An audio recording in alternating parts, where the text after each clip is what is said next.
Isso, iniciamos a gravação. Então, graças a Deus, estamos de volta, né? Hoje é dia 2 de março de 2022 e convido todo mundo desde já a gente começar a elevar os nossos pensamentos, mesmo antes da nossa oração inicial, justamente por essa oportunidade de estudo, de reflexão a respeito de nós mesmos, não só a respeito daquilo que a gente pode melhorar, mas a respeito daquilo que nos aflige, que nos deixa aflitos, tristes, impacientes, não é? Essa é uma hora sagrada na nossa semana. E por isso realmente é motivo de gratidão e de alegria para todos nós. E é o seguinte, pessoal, no dia de hoje a gente vai dar prosseguimento ao capítulo Não se pode servir a Deus e a Mamon, né, o capítulo 16 do livro Evangelho segundo o Espiritismo. Na semana passada a gente falou de alguns temas.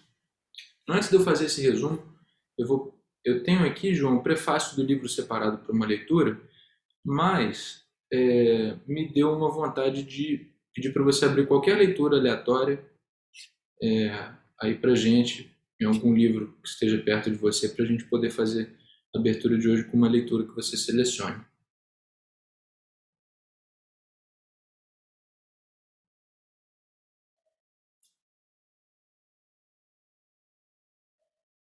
Você está mutado, perdão.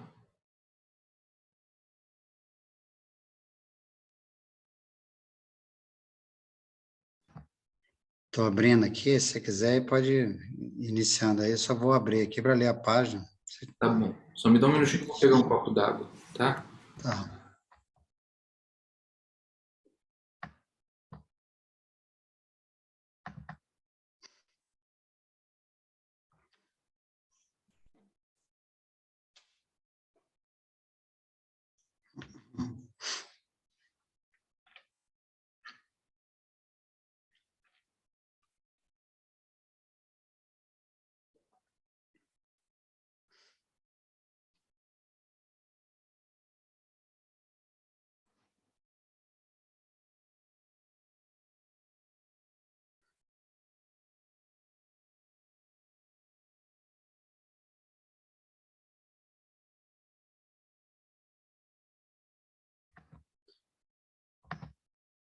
Beleza, João. Pode fazer a leitura para a gente. Desculpa a demora.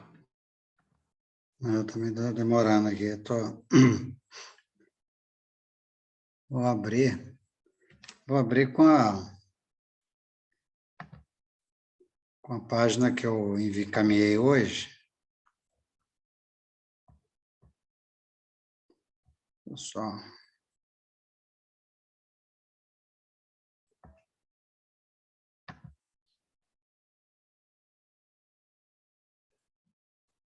Se eu quiser, eu posso te mandar. Eu tô com ela aberta aqui no meu computador. Quer que eu te mande? Não, já abri aqui agora. Tá. Beleza. É, Eu te eu acompanho, li rapaz. esse. Eu te acompanho. Você tá Hein? achando o quê? Tava até com a página aberta aqui que você mandou hoje. Ah, Né? bacana. Bacana. Eu li hoje, né? Enviei nos grupos. Uhum. Como eu envio diariamente uma página para reflexão, e é interessante que essa página, ela sempre mexe muito comigo, porque foi uma maneira também que eu encontrei de não perder esse contato, né, com a doutrina diariamente. E aí eu li então essa página, está no livro Vinha de Luz, e é a mensagem 76, que diz o seguinte: na propaganda eficaz, é necessário que ele cresça e que eu diminua. João Batista. João, capítulo 3, versículo 30. Há sempre um desejo forte de propaganda construtiva no coração dos crentes sinceros. Confortados pelo pão espiritual de Jesus, esforçam-se os discípulos novos por estendê-lo aos outros, mas nem sempre acertam na tarefa. Muitas vezes, movidos de impulsos fortes, tornam-se exigentes ou precipitados, reclamando colheitas prematuras. O Evangelho, porém, está repleto de ensinamentos nesse sentido. A assertiva de João Batista nessa passagem é significativa. Traça um programa a todos os que pretendam funcionar em serviço de precursores do Mestre nos corações humanos. Não vale impor os princípios da fé. A exigência, ainda que indireta, apenas revela seus autores. As polêmicas destacam os polemistas. As discussões intempestivas acentuam a colaboração pessoal dos discutidores. Puras pregações de palavras fazem belos oradores com fraseologia preciosa e deslumbrantes ornatos da forma. Claro que a orientação, o esclarecimento e o ensino são tarefas indispensáveis na extensão do cristianismo. Entretanto, é de importância fundamental para os discípulos que o Espírito de Jesus cresça em suas vidas. Revelar o Senhor na própria experiência diária é a propaganda mais elevada e eficiente dos aprendizes fiéis. Se realmente desejas estender as claridades de tua fé, lembra-te de que o Mestre precisa crescer em teus atos, palavras e pensamentos, no convívio com todos os que te cercam o coração. Somente nessa diretriz é possível atender ao divino administrador e servir aos semelhantes, curando-se a hipertrofia congenial do eu. Isso aí, né? Página muito bonita. Vai lá, Anderson. Perfeito, João. Muito obrigado. Essa leitura é sempre muito bem-vinda. Eu acho que ela reforça o verdadeiro compromisso da doutrina espírita. E hoje vou aproveitar para tratar um pouco mais a respeito desse tema, tá? Mas nesse momento eu agradeço mais uma vez pela oportunidade de estarmos aqui em mais uma semana de estudos, mais uma semana de revelação do verdadeiro poder da espiritualidade nas nossas vidas. Que Jesus Cristo, nosso Mestre e amigo de todas as horas, na sua gigante e tão bela paciência, esteja presente conosco. Eu peço a espiritualidade amiga da nossa casa, de Laura, nossa querida Casa Azul, que fique conosco, que abençoe cada um dos corações que nesse momento buscam essa conexão com o Mestre Jesus, para que sejamos capazes de levar o nosso pensamento até Ele, sejamos capazes de nos conectar às suas ideias renovadoras e verdadeiras. Que seja assim uma noite de estudos abençoada. Que saiamos daqui mais alegres, mais bem informados e mais bem dispostos do que chegamos. E assim peço permissão aos nossos amigos para o início dos nossos estudos de hoje. Que assim seja, graças a Deus. Graças a Deus. Bom, pessoal, antes de começar o estudo, falar para vocês.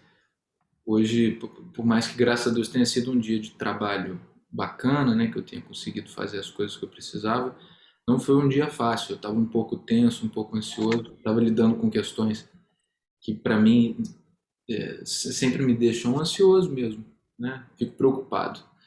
E é impressionante que, desde a hora que eu sentei nesse computador e que eu consegui me concentrar nesse estudo, fico até emocionado de falar o quanto que a nossa mente consegue mudar, assim. Então, quando eu falo para vocês que a gente tem que valorizar esse estudo, né, eu espero que eu sempre me lembre de dias como esse, em que é impressionante como que a tensão consegue ir embora do nada. Você dá lugar a uma paz, uma tranquilidade que é impressionante. Bem, eu vou ter que sair da tela de vocês, então, João e Washington, qualquer outra pessoa que venha entrar, né?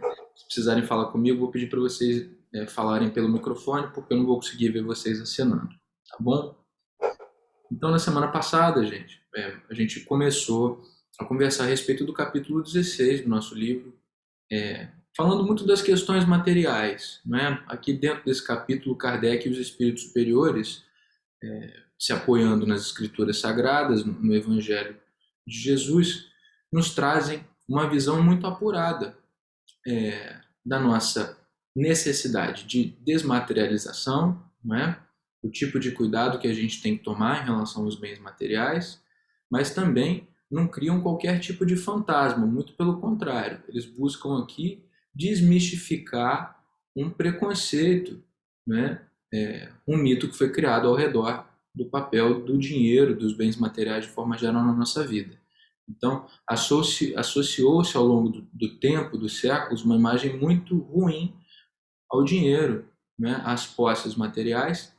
Isso se deve a duas questões básicas. Primeiro, a má aplicação, seja por ignorância ou seja por maldade, da parte de pessoas que têm dinheiro, né? E também por conta da inveja das pessoas que não têm o dinheiro. Quando eu digo dinheiro, a gente pode estar falando de qualquer outro bem material ou algum outro bem intelectual também, né? Então, pessoas que são muito inteligentes e fazem uma má aplicação da sua inteligência por ignorância ou por má vontade, né? E pessoas que invejam esses dons que Deus deposita na vida dessas pessoas. Então, essas duas partes, né, cada um do seu lado, fizeram com que ao longo do tempo a gente fosse absorvendo uma sensação e uma interpretação ruim acerca dos bens que Deus nos concede nas nossas encarnações. Então os Espíritos vêm aqui nesse capítulo nos lembrar do que verdadeiramente significa você ser abastado, o que significa você ter bens materiais. Acima de tudo, deixam muito claro quais são os verdadeiros bens que se arrecadam dessa vida, que absolutamente nada tem a ver com os bens materiais, né? Eles podem ser produto do bom uso dos bens materiais, né? Mas eles não são os bens materiais em si. A gente sabe que quando a gente deixa a carne, a gente deixa para trás todo o ouro que a gente acumulou, né? O carro que a gente conseguiu comprar, esse celular aqui que está do meu lado. Tudo isso que a gente, graças a Deus, consegue adquirir ao longo da vida vai ficar para trás, não é segredo para ninguém. Então, na semana passada a gente iniciou o estudo desse tema em específico. Então, Kardec aqui nesse capítulo reforça o caráter transitório da matéria, mas não a despreza. Ele descreve, ao contrário, o caráter das provas e das responsabilidades que a riqueza material traz consigo para aqueles que a possuem, correto? Ao mesmo tempo em que nos recorda que a reencarnação é um mecanismo divino que engloba a evolução de todos os espíritos da criação. E por meio dessas diversas experiências, por meio dessas diversas encarnações, nós todos somos convidados a experimentar e a progredir em meio a diferentes situações econômicas e sociais. O que eu quero dizer com isso? Nessa encarnação, né? Pode-se nascer numa família que tem dinheiro, ou você pode conquistar muitos bens ao longo dessa vida, e numa próxima talvez seja do seu interesse espiritual, né? Que você venha para sofrer a prova da pobreza material, né? Você nascer numa classe social menos abastada, né? Numa situação de maior fragilidade do ponto de vista econômico. Então, à medida em que o espírito vai reencarnando, ele vai vivendo diferentes experiências, correto? Então, ninguém é rico para sempre, ninguém é pobre para sempre. A gente tem que experimentar de tudo para poder aprender todos os lados dessa experiência humana, tanto aqui na Terra quanto em outros globos, né, em outros orbes aí da criação. E o Kardec, além disso, numa análise socioeconômica, ele vai mais longe. Tá? Ele demonstra por meios lógicos que a riqueza é providencial para o desenvolvimento da humanidade. Ela é importante para o desenvolvimento da humanidade, de modo que ela nos serve de alavanca à busca pelo desenvolvimento intelectual e cria condições materiais que nos convidam também ao desenvolvimento e à caridade moral, né? A prática da caridade é a melhor compreensão também da caridade. Então vou ler para vocês um pouco do que o Kardec nos explicou na semana passada. Abre aspas. A riqueza é um meio de experimentar o espírito moralmente, mas como ao mesmo tempo é poderoso meio de ação para o progresso, não quer Deus que ela permaneça longo tempo improdutiva, pelo que incessantemente a desloca. Então Kardec deixa muito claro que o poder de deslocar A riqueza e qualquer outra coisa no planeta, ele está sempre nas mãos de Deus. Anderson, mas o nosso orbe é muito complicado, tem muita injustiça feita com dinheiro, inclusive. Isso é verdade. Mas Deus permite que isso aconteça com algum fim por trás. Não nos esqueçamos disso. Não tem absolutamente nada desgovernado, certo? Temos, inclusive, um governador espiritual que cuida de tudo nesse planeta com o auxílio de uma equipe espiritual maravilhosa, muito amorosa e muito inteligente, né, que não deixa absolutamente nada fugir do controle. Cada um tem de possuir a riqueza para se exercitar em utilizá-la e demonstrar qual uso sabe fazer dela. Sendo, no entanto, materialmente impossível que todos possuam a riqueza ao mesmo tempo, e acontecendo além disso, que se todos a possuíssem, ninguém trabalharia, com que o melhoramento do planeta ficaria comprometido. Cada um a possui por sua vez. Então, essa dinâmica, essa troca de mãos que acontece na riqueza, né, ela também tem a ver com esse estímulo que todos nós temos para poder buscar melhorar de vida, não é? Para poder buscar...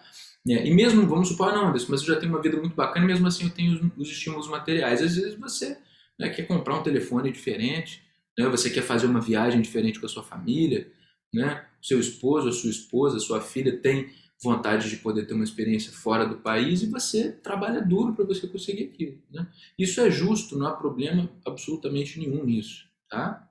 Então, mas não nos esqueçamos de cada um vai possuir essa riqueza no tempo certo, né? Claro que depende do nosso esforço para conquistá-la, né? Não vai vir de graça, assim como ela não fica de graça, mas todo mundo vai ter a sua oportunidade em diferentes tempos. Ou seja, se você está se esforçando muito e ainda não chegou a sua vez, fica calmo, você não foi esquecido, simplesmente não é a hora. Então, prosseguindo. Assim, uma pessoa que não tem a riqueza hoje já a teve ou terá numa outra existência. Outro, agora que a tem, talvez não a tenha amanhã. Há ricos e pobres porque, sendo Deus justo como é, a cada um prescreve trabalhar a seu turno, cada um no seu momento. A pobreza é, para os que a sofrem, a prova da paciência e da resignação. Olha que definição bacana, lógica e concisa, curtinha que Kardec dá para a gente. A pobreza é para os que a sofrem a prova da paciência e da resignação.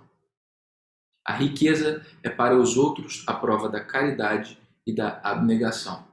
Então aqui ele está se referindo às questões da matéria e deixa claro qual o caráter de prova que vem ao sermos pobres ou sermos ricos do ponto de vista material. Tá? E lá no item 9, a gente fechou na semana passada com esse trechinho, eu vou ler só um trecho da mensagem do Espírito de Pascal, que está lá no item 9, né, Instrução dos Espíritos, que diz o seguinte: o homem só possui em plena propriedade aquilo que lhe é dado levar deste mundo. Do que encontra ao chegar e deixa ao partir, goza ele enquanto aqui permanece, enquanto está encarnado. Forçado, porém, que é a abandonar tudo isso, ou seja, como a gente tem que desencarnar, não tem das suas riquezas materiais a posse real, mas simplesmente o usufruto. Que é então o que ele possui? Nada do que é de uso do corpo. Tudo o que é de uso da alma, a inteligência, os conhecimentos, as qualidades morais.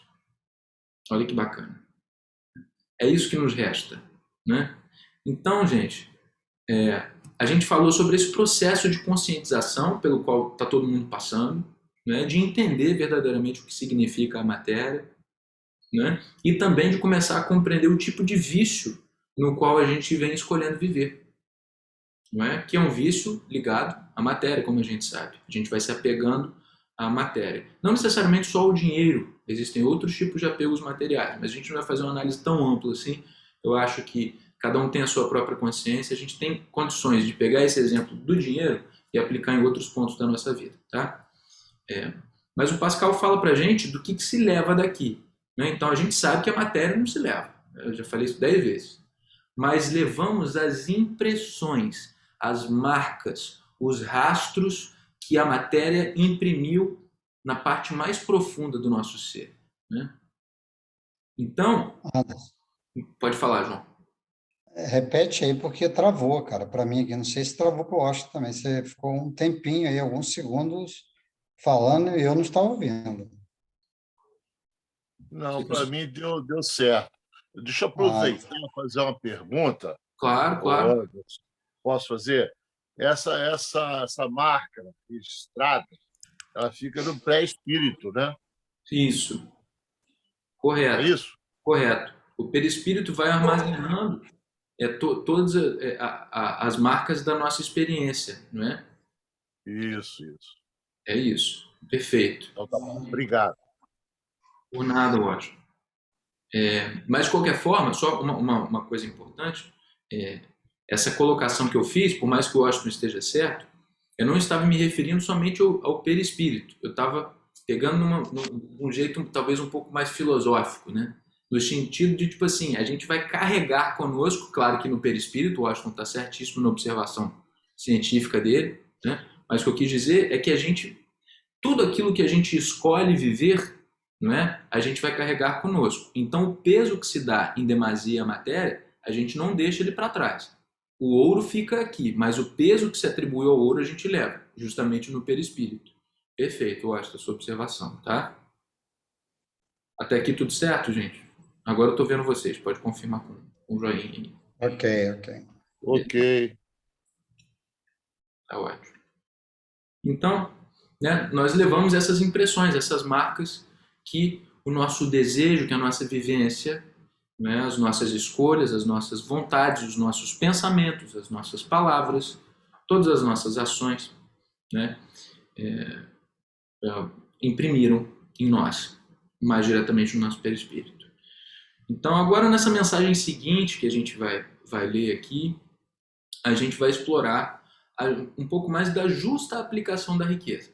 Então, até aqui, a gente estava falando da transitoriedade da matéria, colocando ela no seu devido lugar, sabendo que ela é transitória, não deixando de alertar para o fato de que os vícios na matéria, eles não ficam aqui, certo? A matéria fica, mas a gente carrega as marcas desse vício.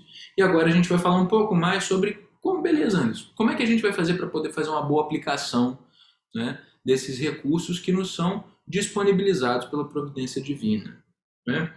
Então, gente, uma espécie de convite que a espiritualidade está fazendo para a gente todos os dias, né? Mas esse é um momento de uma reflexão um pouco mais profunda para nós enquanto grupo e também enquanto indivíduos.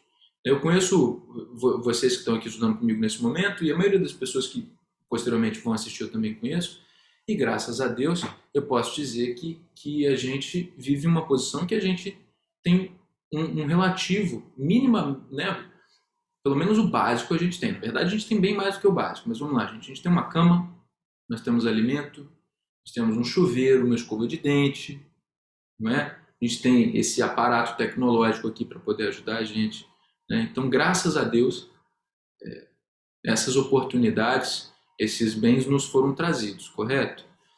Então, eu acho que esse tipo de reflexão que a gente vai fazer serve para todos nós, tá?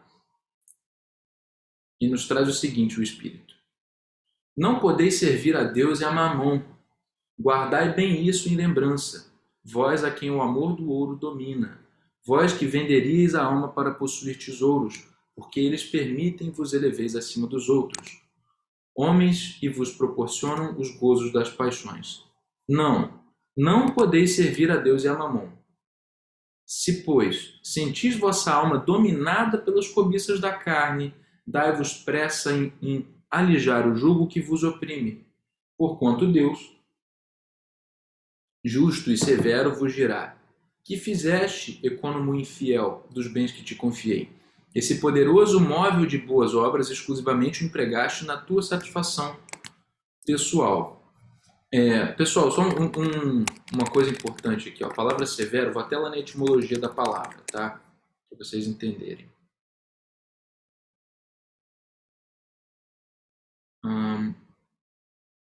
Só um minutinho. Perfeito. Uma das coisas que isso vai significar para a gente é de rigidez, tá? Então, quando se diz que existe severidade, faz sentido a gente pensar num Deus justo e bom, nosso amigo, né, nosso companheiro de absolutamente todas as horas, como alguém que é severo? Sim, o faz, porque ele é perfeito. É perfeito amor. Tudo que Deus faz é com perfeição. Então não existe necessidade de flexibilidade por parte de Deus. Ele não precisa ser flexível, porque absolutamente tudo que ele faz já é perfeito. Desde sempre foi e sempre será.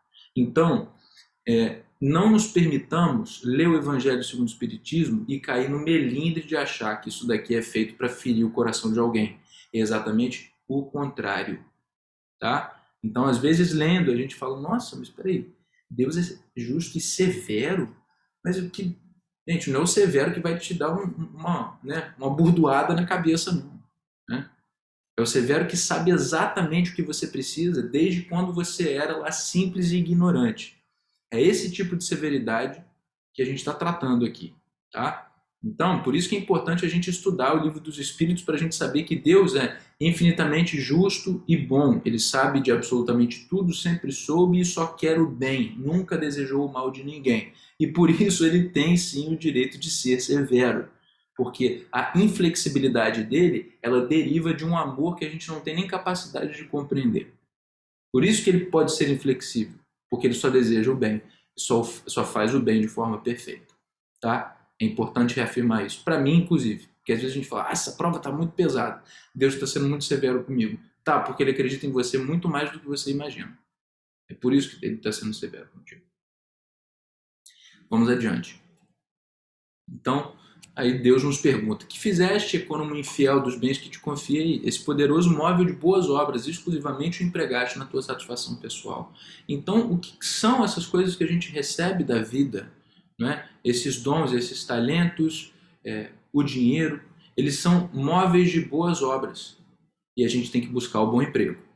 E agora o nosso espírito amigo vai continuar dissertando a respeito do que significa esse bom emprego.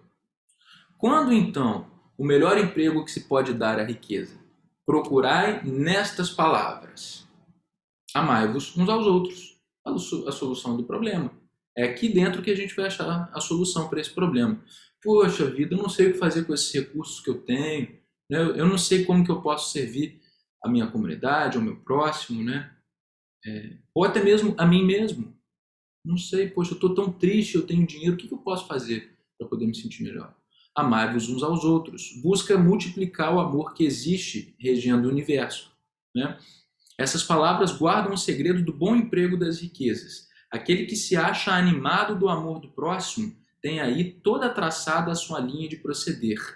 Na caridade está, para as riquezas, o emprego que mais apraz a Deus.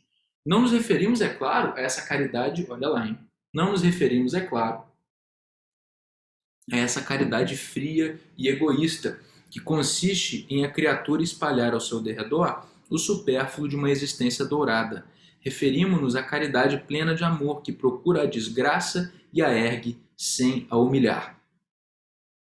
Mais uma vez, referimos-nos à caridade plena de amor, que procura a desgraça e a ergue sem a humilhar. Rico, dá o que te sobra, faze mais, dá um pouco do que te é necessário, porquanto o de que necessitas ainda é supérfluo, mas dá com sabedoria. Não repilas o que se queixa, a pessoa que se queixa, com receio de que ela te engane. Vai às origens do mal. E aqui ele dá um conselho muito direto, gente, do nosso proceder na caridade. Alivia primeiro. Ajuda aquela pessoa de forma direta primeiro. Ele te pediu um dinheiro específico, você viu que aquela pessoa está sem dinheiro, vai lá, dá um dinheirinho para ela. Mas fica de olho. Em seguida, informa-te e vê se o trabalho, os conselhos, mesmo a afeição, não serão mais eficazes do que a tua esmola. Difunde em torno de ti, como os socorros materiais, o amor de Deus, o amor do trabalho, o amor do próximo. Coloca tuas riquezas sobre uma base que nunca lhes faltará e que te trará grandes lucros, a das boas obras. Quando você adquire boa obra, pessoal, a gente nunca mais perde, nunca mais. Ninguém é capaz de tirar isso de você, nem mesmo você, certo? Então, muito importante a gente ter essa noção, tá?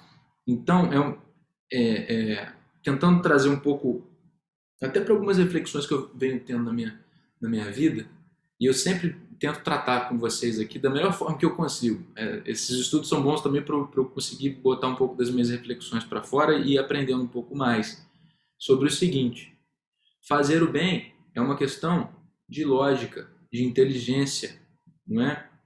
Quando a gente consegue olhar para fora e ajudar as outras pessoas, a gente está fazendo um gigantesco favor para nós mesmos, porque a gente está se dando a oportunidade de entender na prática, né, com ações concretas, a gente se dá a oportunidade de ver o tamanho do benefício que aquilo vai ter para nós.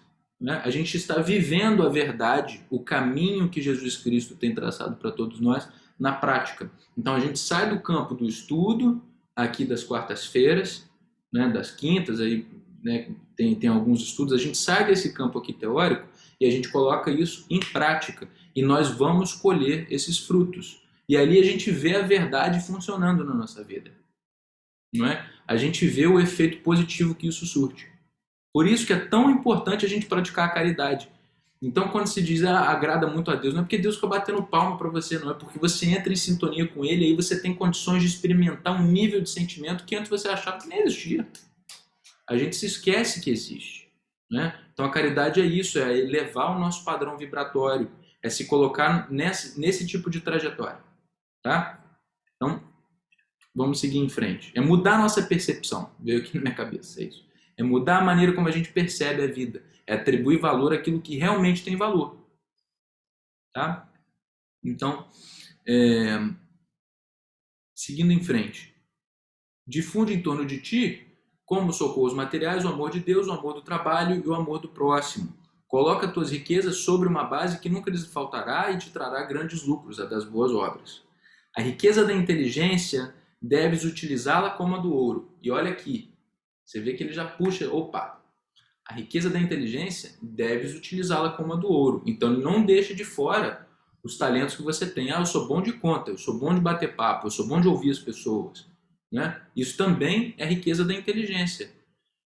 Né? E ele fala para você não deixá-lo de fora. Derrama em torno de ti os tesouros da instrução. Derrama sobre teus irmãos os tesouros do teu amor e eles frutificarão. E aí sim a gente começa a construir ao nosso derredor uma base que não se dissolve com o tempo. Né?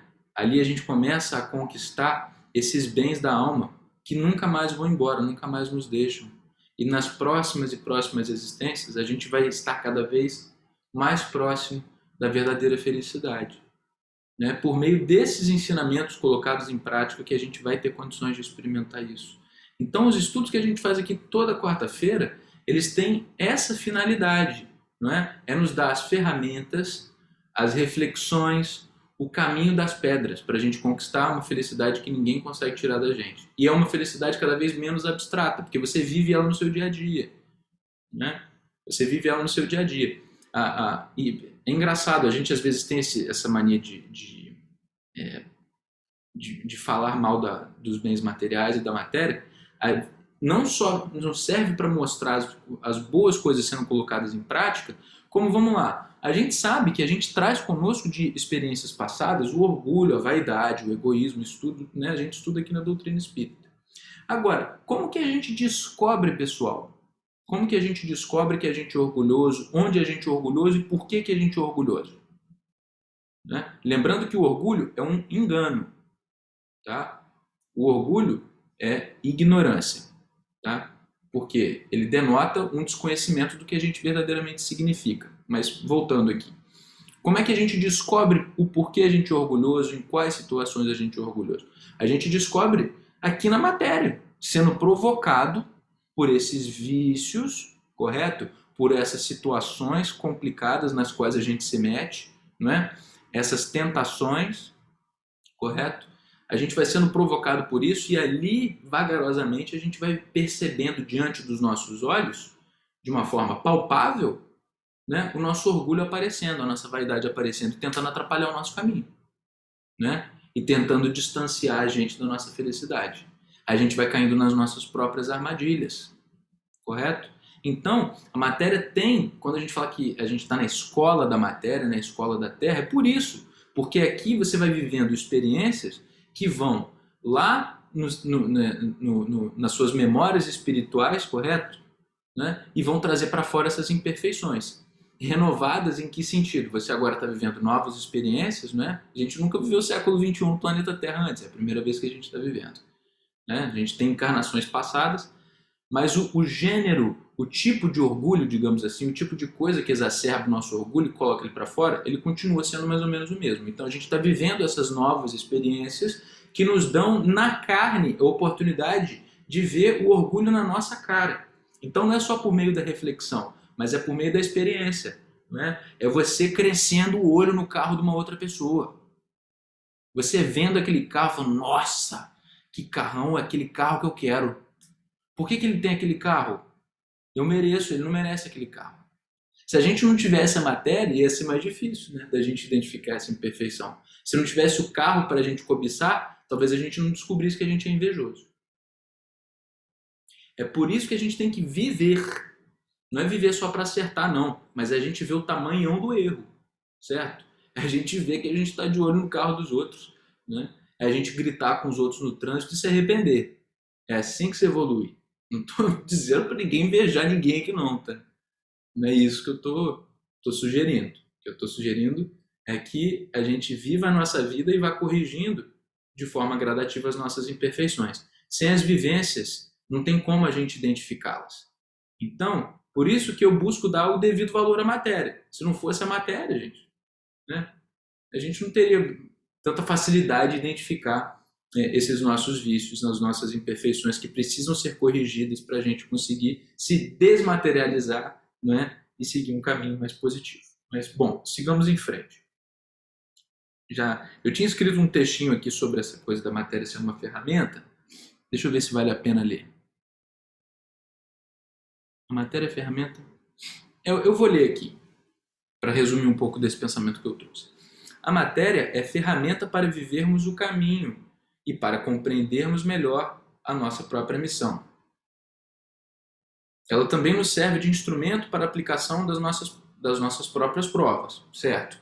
Tanto a prova da pobreza, porque a gente quer a matéria e não consegue, quanto aquelas provas ligadas ao orgulho e à nossa abnegação, né, quando se tem o dinheiro. Então, elas chegam até nós para que tenhamos chance de tocar o nosso próprio orgulho, né, que a gente tenha condições de vê-lo na nossa frente. Formulam-se ideias que buscam a matéria e o que fazer dela depois que a gente a conquista. Estudemos, portanto, a natureza, o estímulo por trás do nosso comportamento ao lidarmos com essas questões mais materiais, seja com os ganhos, seja com as perdas. Então, vamos ver a reação que a gente tem quando a gente perde alguma coisa material, ou quando a gente ganha, ou quando a gente quer ganhar. Certo? Eu acho que ficou claro, né, gente? Falei bastante sobre isso daqui em específico. A gente tem mais 5 minutinhos, eu vou fazer uma última leitura. Na verdade, mais 2 últimas leituras para vocês. Uma é dentro do nosso próprio capítulo, aqui do capítulo 16, e o outro é do prefácio do nosso livro. Tá? Vamos lá, vou ler aqui o item 14, já na parte de instrução dos espíritos. Ele é bem longuinho, mas é bacana. Chama-se Desprendimento dos Bens Terrenos. Venham, meus irmãos, meus amigos, trazer-vos o meu óbolo, a fim de vos ajudar a avançar, desassombradamente, pela senda do aperfeiçoamento em que entrastes. Nós nos devemos uns aos outros. Olha que bonito, né? O Espírito Superior falando isso. Nós nos devemos uns aos outros. Somente pela união sincera e fraternal entre os espíritos e os encarnados será possível a regeneração. Esse acerto. O amor aos bens terrenos constitui um dos mais fortes obstáculos ao vosso adiantamento moral e espiritual. Pelo apego à posse de tais bens, pelo apego à posse de tais bens, destruís as vossas faculdades de amar, com as aplicardes todas as coisas materiais. Sede sinceros. Proporciona a riqueza uma felicidade sem mescla, ou seja, uma felicidade pura? Quando tendes cheios os seus cofres, não há sempre um vazio no vosso coração? No fundo dessa cesta de flores, não há sempre oculto um réptil? Compreendo a satisfação bem justa, aliás, bem justa, que experimenta o homem que, por meio de trabalho honrado e assíduo, ganhou uma fortuna. Mas dessa satisfação muito natural e que Deus aprova, há um apego que absorve todos os outros sentimentos e paralisa os impulsos do coração, vai grande distância. Ou seja, não vamos confundir alhos com bugalhos. Uma coisa é você estar feliz, satisfeito com o fruto do seu trabalho. Uma outra coisa é você esquecer que a felicidade é muito mais do que simplesmente aquele fruto que você conquistou. Tá? Então, tão grande quanto a que separa da prodigalidade exagerada a sorte da avareza, dois vícios entre os quais colocou Deus a caridade, santa e salutar virtude que ensina o rico a dar sem ostentação, para que o pobre receba sem baixeza. Então, mas até na aplicação da caridade, como a gente sabe, já estudamos isso inclusive, não saiba a vossa mão esquerda o que dá a direita, né? Deus também nos pede o equilíbrio, correto? Quer a fortuna vos tenha vindo da vossa família, quer a tenhais ganho com o vosso trabalho, há uma coisa que não deveis esquecer nunca, é que tudo promana de Deus. Tudo retorna a Deus. Nada vos pertence na terra, nem sequer o vosso pobre corpo. A morte vos despoja dele, como de todos os bens materiais. Sois depositários e não proprietários. Não vos iludis, não vos iludais. Deus vos emprestou, tendes que lhes retribuir. E ele empresta sob a condição de que o supérfluo, pelo menos, caiba aos que carecem do necessário. Um apelo, mais uma vez, aqui à caridade. Ele conectando, né, esse ensinamento ligado ao ganhar o dinheiro à distribuição desse dinheiro. Um dos vossos amigos vos empresta certa quantia. Ele vai fazer uma analogia para a gente. Um dos vossos amigos vos empresta certa quantia. Por pouco honesto que sejais, fazeis questão de lhe restituirdes escrupulosamente e lhe ficais agradecido. Pois bem, essa é a posição de todo homem rico. Deus é o amigo celestial que lhe emprestou a riqueza, não querendo para si mais do que o amor e o reconhecimento do rico. Exige deste, porém, que a seu turno dê aos pobres, que são, tanto quanto ele, seus filhos. Seus filhos. Ardente e desvairada cobiça despertam nos vossos corações os bens que Deus vos confiou. Já pensastes quando vos deixais apegar imoderadamente a uma riqueza perecível e passageira, como vós mesmos, que um dia tereis de prestar contas ao Senhor daquilo que vos veio dele? Ouvidais que, pela riqueza, vos revestides do caráter sagrado de ministros da caridade na terra para serdes da aludida riqueza dispensadores inteligentes? Então aqui ele realça mais uma vez a missão que uma pessoa que é abastada tem na terra, né? Então essa visão desse capítulo ela é muito benéfica, porque ela ajuda a desconstruir, ela ajuda a acabar com uma visão deturpada que a gente tem da riqueza, como eu falei anteriormente, né? Eu conheço, pessoal, pessoas que ao longo da vida se sentiram muito culpadas porque tinham dinheiro. Conheço muita gente, né? Poxa vida, mas por que você está se sentindo culpado? Se você está usando isso para prejudicar os outros ou se prejudicar, tudo bem, mas se você está ajudando as outras pessoas, se você está dando oportunidade para as outras pessoas, você não tem que se sentir mal por isso. Pelo contrário, sinta-se feliz e multiplique cada vez mais, né? Portanto, quando somente em vosso proveito usais do que se vos confiou, que sois senão depositários e infiéis? Que resulta desse esquecimento voluntário dos vossos deveres? A morte inflexível e inuserável rasga o véu sob que vos ocultáveis e vos força a prestar contas ao amigo que vos favorecera e que nesse momento enxerga diante de vós a toga de juízo. Aqui ele trata do desencarne. Como a gente sabe, depois de rompido esse véu da carne, né, essas ilusões elas caem por terra, correto? As dores elas deixam de ser físicas e elas passam a ser puramente mentais, né, perispirituais. E ali você vê o tamanho do problemão. Ali a gente dá de cara com um monstro que a gente criou ao longo da vida, correto? Então, é importante que a gente busque desde já o equilíbrio. Eu vou parar por aqui, gente, porque eu gostaria de ouvir os comentários tanto do João quanto do Washington, e se der tempo no finalzinho, aí eu faço uma outra leitura que eu havia separado, tá?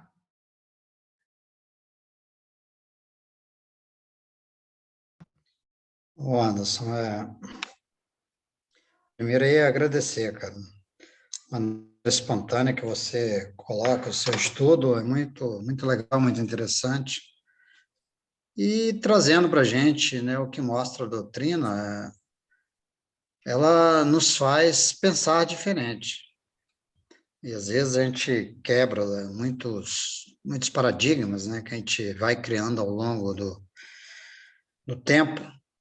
E se a gente buscar no Espiritismo essas explicações, tentar entender, a gente se sente mais aliviado e se sente mais esperançoso de que estamos no caminho certo, né? Então, assim, eu principalmente agradeço muito a Deus por ter essa doutrina chegada em minhas mãos, né, cara? Porque realmente é uma luz, não é uma luz no final do túnel, é um sol, no final do túnel que você chega ali e você realmente bebe, quando bebe dessa água, a gente se sente outra pessoa, mas é no sentido que quando a gente fala sente outra pessoa, às vezes a pessoa fica interpretando, principalmente quem não estuda a doutrina espírita, né? Que a gente está sendo orgulhoso, mas não é. Na verdade, a gente está sendo grato por toda essa bênção que os espíritos trouxe e trazem para a gente, para que a gente possa enxergar, porque sozinho é difícil da gente caminhar. Então, é muito legal isso e separar, né? Essa coisa igual eu falei, a gente vai quebrando vários paradigmas, a gente vai pensando diferente, se comportando diferente, e a nossa própria consciência vai nos cobrando, como foi colocado, aí você colocou, né? Às vezes as pessoas se cobram demais, achando, por que que eu tenho isso? E fica achando que isso é errado. E temos o que precisamos. Eu nem falo que merecemos, o que precisamos. Deus coloca em nossas mãos, e o Espiritismo vem demonstrar isso através dessa literatura riquíssima, que aquilo que a gente precisa, né, é os nossos talentos que a gente tem que multiplicar. É isso aí, meu amigo, foi muito bom. Muito obrigado. Anderson, muito obrigado, porque na sua palavra você sempre coloca a sua experiência de vida também. Eu acho isso muito legal, porque passa a ser exemplo a muitas pessoas, que tudo na vida eu aprendi o seguinte: eu ouço muita coisa, então eu procuro tirar aquilo que é importante, que eu acho que é importante, e aplicar. O que eu não acho, eu descarto. Então, eu acho isso muito legal da sua parte. E outra coisa nessa lição de hoje, as duas provas eu acho muito difícil, tanto da riqueza como da pobreza, porque, na realidade, somos nós que escolhemos e muitas vezes é imposta, né? Lá no nosso plano reencarnatório. Mas eu acredito que a gente fala assim, mas a prova da riqueza, eu acho que é a mais difícil. Não, não, da pobreza também, porque da pobreza muitos fraquejam, vai para se roubar, assaltar, se colocar na droga, né? E acaba achando outros caminhos errados. Então, para mim, todas as duas condições é muito difícil. E, e também essa colocação do João, eu encontrei a doutrina num momento difícil da minha vida. Eu precisava de um auxílio e não tinha ninguém para me conversar, entender por que isso, por que aquilo, vários questionamentos. Então, eu consegui, através de chegar na doutrina, e comecei. Olha, e foi muito difícil para mim, Anderson. Sabe por causa de quê? Eu ia obrigado, eu me sentia obrigado a ir. Eu não queria ir, mas eu tenho que ir. Eu ficava assim, eu tenho que ir. Eu acho que é o caminho que eu preciso. Igual o João falou, é um sol no final do túnel, né? Isso foi uma coisa maravilhosa na minha vida.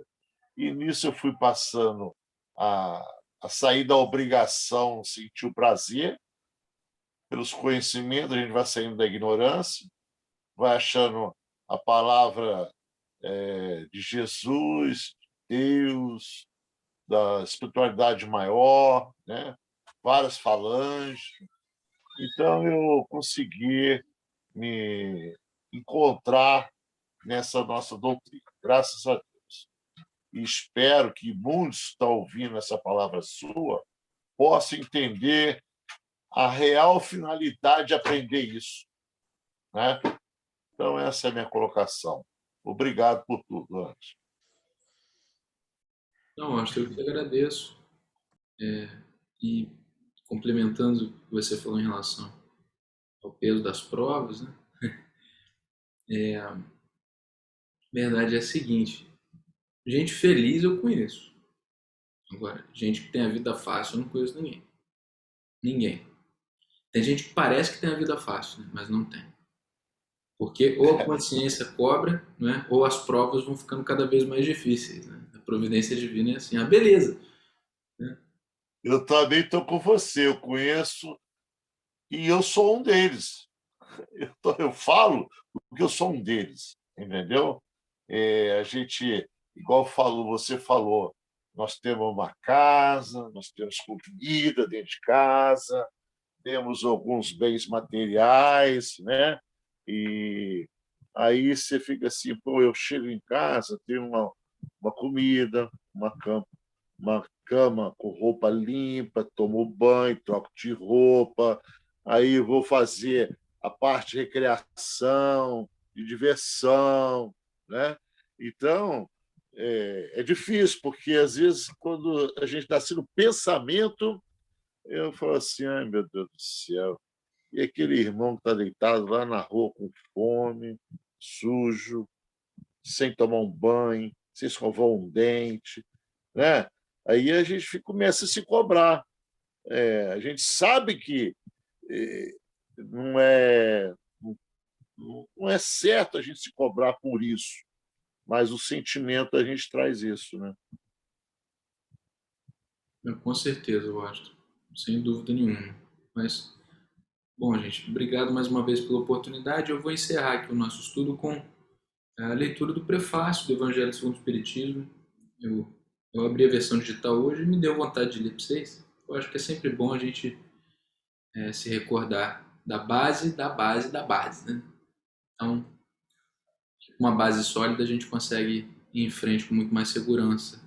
E realça um pouco da mensagem de abertura que o João trouxe para a gente também.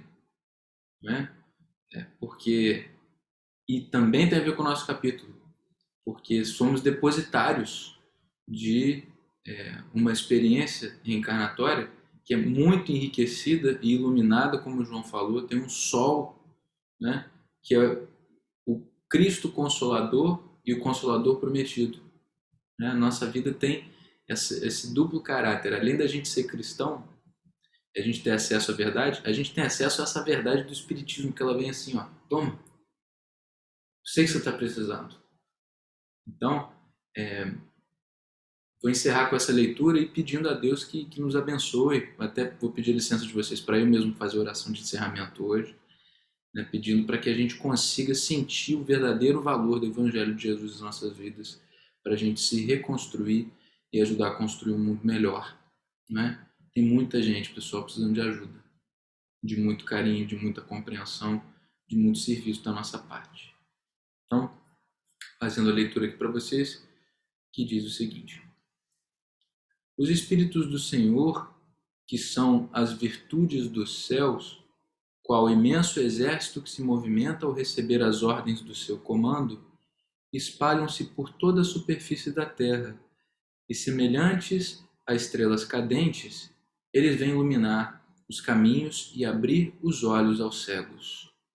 Eu vos digo em verdade que são chegados os tempos em que todas as coisas hão de ser restabelecidas no seu verdadeiro sentido, para dissipar as trevas, confundir os orgulhosos e glorificar os justos. As grandes vozes do céu ressoam como sons de trombetas, e os cânticos dos anjos se lhes associam. Nós vos convidamos, a vós homens, para o divino concerto. Ou seja, somos convidados a fazer a nossa parte nesse divino concerto, que associa a voz dos desencarnados, a voz dos anjos, e a gente tem a nossa flautinha lá para tocar também, nesse divino concerto. Tomai da lira, né, a flauta, tomai da lira, fazei uníssono nas vossas vozes, ou seja, pessoal, entremos em sintonia, nós espíritas, entremos em sintonia, fazei uníssono nas vossas vozes, e que no hino sagrado elas se estendam e repercutam de um extremo a outro do universo. Homens, irmãos a quem amamos, aqui estamos juntos de vós. Amai-vos também uns aos outros e dizei do fundo do coração, fazendo as vontades do Pai que está no céu. Senhor, Senhor, e podereis entrar no reino dos céus. O Espírito de verdade. E aqui Kardec deixa a seguinte notinha para a gente. A instrução acima, meus amigos, transmitida por via mediúnica, resume de uma só vez o verdadeiro caráter do Espiritismo e a finalidade desta obra do Evangelho segundo o Espiritismo. Por isso foi colocada aqui como prefácio. Então, assim eu agradeço a vocês por essa oportunidade de estudos. Eu vou apagar minha luz para poder me concentrar um pouco melhor. Só um minutinho.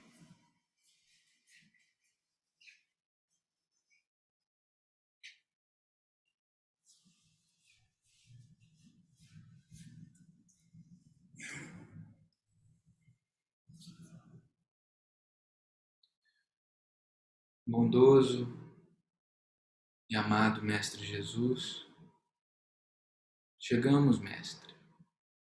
Graças a Deus, nosso Pai, que nos concede essa oportunidade, ao final de mais uma noite de estudos, na Tua companhia e com nossos corações e mentes voltados para o nosso Centro Espírita Irmã Laura,